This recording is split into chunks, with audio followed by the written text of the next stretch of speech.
Soyez bénis dans le nom de Jésus-Christ de Nazareth. Shalom à tous. Père, mon âme te loue de ce que tu m'as choisi pour annoncer la justice aux nations et apporter la bonne nouvelle jusqu'aux confins de la terre.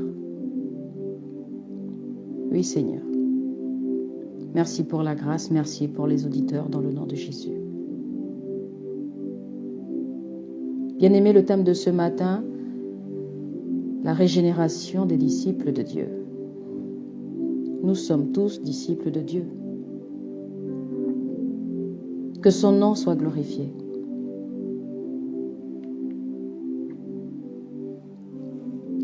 Nous allons ouvrir la parole de Dieu dans le livre de Jean, chapitre 20, verset 22.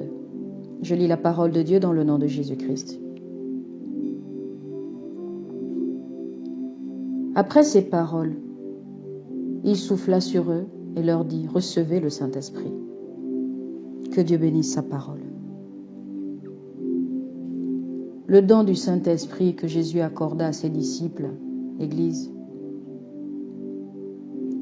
au jour de la résurrection, n'était pas le baptême dans le Saint-Esprit qu'ils ont expérimenté le jour de la Pentecôte. Non.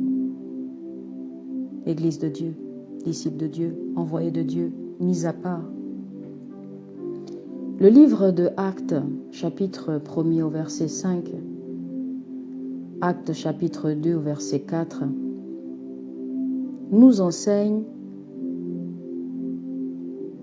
que c'était plutôt pour la première fois dans la vie des disciples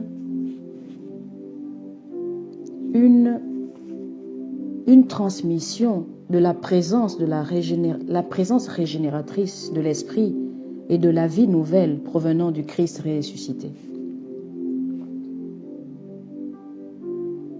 Vous savez, bien-aimés, lors du dernier discours de Jésus à l'adresse de ses disciples, avant son procès et sa crucifixion, Jésus-Christ avait promis qu'il recevrait le Saint-Esprit, à savoir celui qui les régénérerait. Il demeure avec vous et il sera en vous, a-t-il dit le Christ.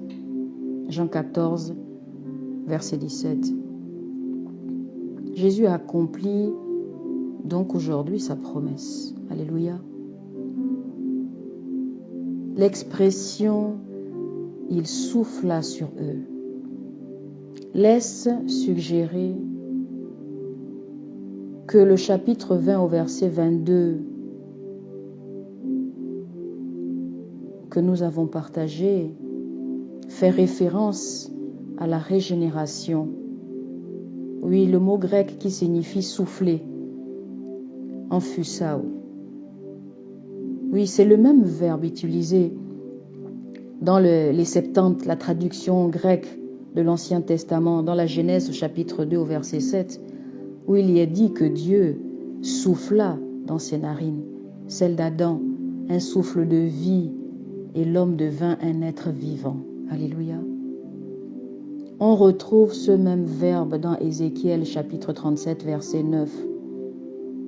Souffle sur ces morts et qu'ils revivent. Vous savez,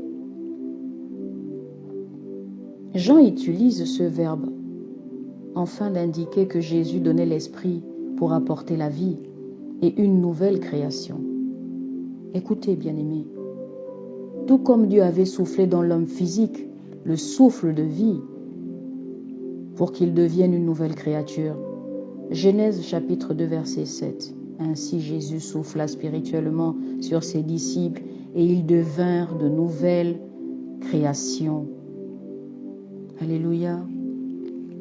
Celui qui reçoit Jésus-Christ comme Maître, Seigneur et Sauveur reçoit ce souffle, reçoit en lui le Consolateur qui vient consolider par le baptême d'eau et par le baptême du Saint-Esprit la régénération de la nouvelle naissance. Cette personne vient et reçoit la vie nouvelle. et par le baptême d'eau et le baptême du Saint-Esprit, consolide, oui, son appartenance en Christ, sa relation avec le Seigneur et sa vie par le Seigneur au travers du Saint-Esprit, par sa résurrection. Oui, Jésus est devenu un esprit vivifiant. 1 Corinthiens 15, verset 45, bien-aimés. Amen. Vous savez, l'expression « recevez le Saint-Esprit » démontre que, à ce moment historique, l'Esprit est entré dans les disciples et a commencé à vivre en eux. Alléluia. L'auteur se sert d'un impératif. Oui. Un impératif aoriste pour conjuguer le verbe recevoir. Vous savez, en grec, labet, du mot lambano, ce qui laisse suggérer que cet acte de réception est unique, vous savez. Nous sommes parents, nous donnons naissance à nos enfants. Nous ne donnons pas à nos enfants la vie. Non. Le Seigneur souffle en eux la vie et son désir depuis le ventre de leurs parents. Nos enfants, depuis nos ventres, reçoivent comme Jérémie a reçu devant le ventre de sa mère le nombre de cheveux sur sa tête et a été appelé prophète des nations pour annoncer la justice. Le Saint-Esprit leur a été donné pour qu'ils soient régénérés aux disciples, oui, pour faire d'eux une nouvelle créature en Christ. 2 Corinthiens 5, verset 17. Cette réception de la vie de l'Esprit précède la réception de l'autorité de Jésus. Jean 20, verset 23. Et de leur baptême dans l'Esprit au jour de la Pentecôte, Actes chapitre 2, verset 4. Oui. Bien-aimés, voyez, mais avant cela, les disciples étaient en théorie de vrais croyants et des disciples de Jésus. Leur salut reposait donc sur la condition provisoire établie dans l'Ancien Testament. Ils n'étaient pas régénérés en sens de la nouvelle alliance. Oui, il va falloir le mentionner. Ce n'est qu'à ce moment que les disciples ont pu jouir de la bénédiction de la nouvelle alliance qui était fondée sur la mort et la résurrection de Jésus. Vous pouvez le retrouver dans Matthieu 26, verset 28, Luc 22, verset 20, 1 Corinthiens 11, verset 25, Éphésiens 2, verset 15 à 16, Hébreux 9, verset 15 à 17. Oui, c'est également à ce moment-là, et non à la Pentecôte, que l'Église est née. Bien-aimés, la naissance spirituelle des premiers disciples et la naissance de l'Église sont un seul et même événement. Oui, la Bible nous montre ce passage crucial quant à la compréhension du ministère de l'Esprit pour le peuple de Dieu. Ces deux déclarations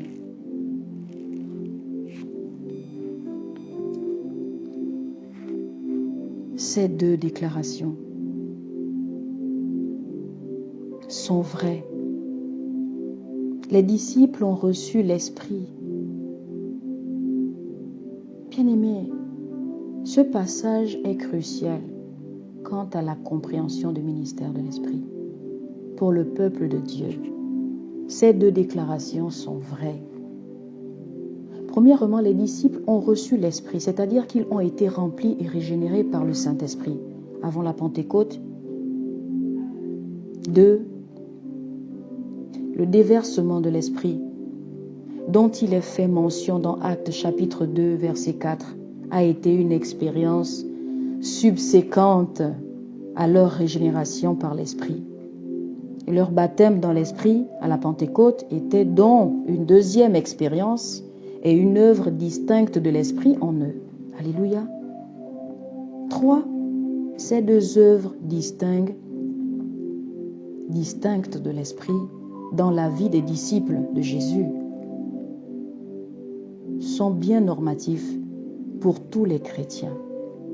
Ces derniers reçoivent l'Esprit au moment de leur régénération et doivent ensuite expérimenter le baptême dans le Saint-Esprit pour obtenir la puissance d'être ses témoins. Actes chapitre 1er, verset 5, verset 8, Actes chapitre 2, verset 4, Actes chapitre 2, verset 39. À aucun moment la Bible ne suggère que le don de l'Esprit que Jésus a fait dans Jean 20, verset 22, où il nous parle en disant, après ces paroles, il souffla sur eux, il leur dit, recevez le Saint-Esprit.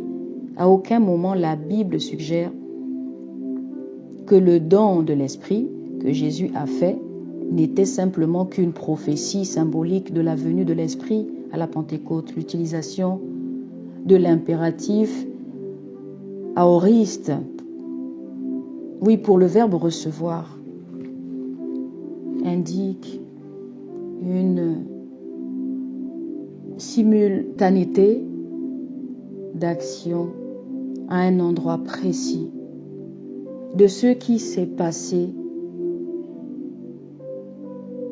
a été réalisé de façon historique dans l'espace et le temps. Et Jean le rapporte bien comme tel.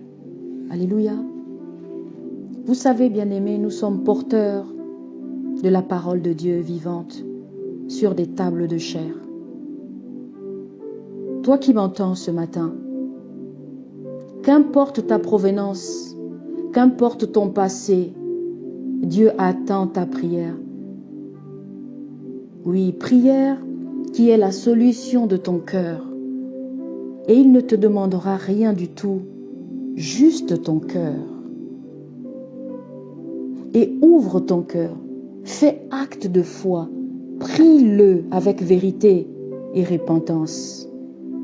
Et tu entendras la voix de Dieu. Alléluia. Oui.